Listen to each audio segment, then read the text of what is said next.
आने वाले कुछ समय में भारत के पास एक ऐसी शक्ति आ रही है जो पूरे विश्व को ये बताती है कि भारत के संबंध सिर्फ अमेरिका और सिर्फ रूस के साथ नहीं है, बल्कि एक ऐसे देश के साथ भी हैं, एक ऐसे संघ के साथ भी हैं जो उसके साथ हमेशा मुसीबत में खड़ा हुआ मिलता है और हमेशा सपोर्ट करने के लिए जाना जाता है।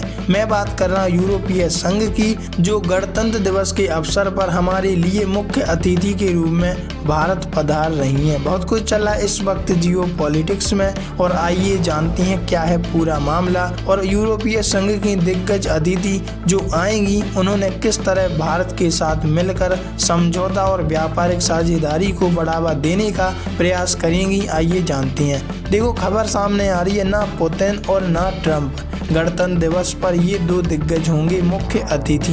भारत का ऐतिहासिक फैसला। भारत 2026 गणतंत्र दिवस के लिए यूरोपीय संघ के शीर्ष नेताओं उर्सुला वॉन डेर लियन और एंटोनियो कोस्टा को मुख्य अतिथि के रूप में आमंत्रित कर रहा है। सूत्रों के अनुसार इसमें प्रक्रिया अंतिम चरण पर है, मतलब फिक्स है कि 26 जनवरी को ये दो मुख्य अतिथि भारत की यात्रा पर आएंगे। भारत ने गणतंत्र दिवस 2026 के लिए एक ऐतिहासिक निर्णय लिया है। इस बार यूरोपीय संघ के शीर्ष नेताओं, यूरोपीय आयोग की अध्यक्ष उर्सुला वॉन डेर लियन और यूरोपीय परिषद के अध्यक्ष एंटोनियो कोस्टा को मुख्य अतिथि के रूप में आमंत्रित किया जाएगा। यह पहली बार होगा जब किसी अंतर्राष्ट्रीय संगठन के दो शीर्ष नेता एक साथ भारत के इस प्रतिष्ठित राष्ट्रीय समारोह में शामिल होंगे।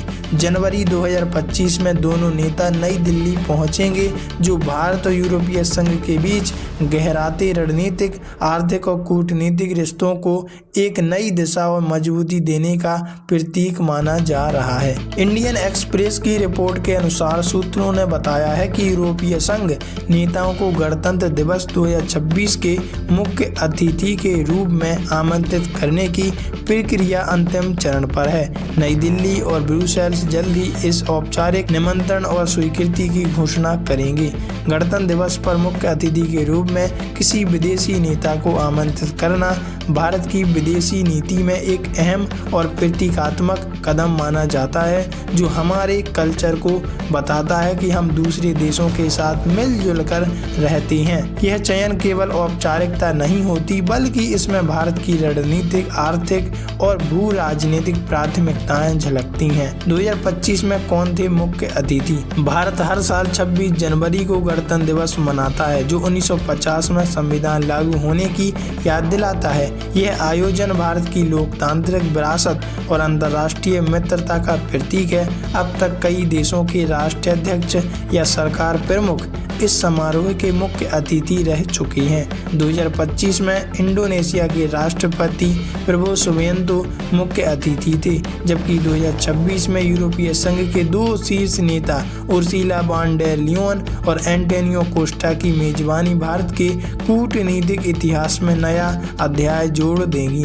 भारत यूरोपीय संघ रिश्तों में नई मजबूती आने की पूरी संभावना है। पिछले कुछ महीनों में भारत और 27 सदस्यीय यूरोपीय संघ के बीच संबंधों में उल्लेखनीय प्रगति हुई है। फरवरी में यूरोपीय आयोग के शीर्ष प्रतिनिधियों की भारत यात्रा के बाद दोनों पक्षों के बीच संवाद और सहयोग में तेजी आई है। 20 अक्टूबर को यूरोपीय संघ ने नई रणनीतिक एजेंडे को मंजूरी दी, जिसका उद्देश्य भारत यूएई संबंधों को नए स्तर पर ले जाना। इस एजेंडे में मुक्त व्यापार समझौता, मतलब FTA, फ्री ट्रेड एग्रीमेंट को अंतिम रूप देना, तकनीकी, रक्षा, सुरक्षा और जनसंपर्क क्षेत्रों में सहयोग को बढ़ा देना शामिल है। मतलब साफ साफ इससे जाहिर होता है कि यूरोपीय संघ से मिलकर भारत की स्थिति और बेहतर होती जा रही है, क्योंकि कोई भी संघ अगर किसी भी देश के साथ अच्छी मित्रता बना लेता है, अच्छे रिश्ते कायम कर लेता है, तो वास्तव में इससे सिर्फ संघ को फायदा नहीं मिलता, उस देश को भी मिलता है जो उससे जुड़ा हुआ है।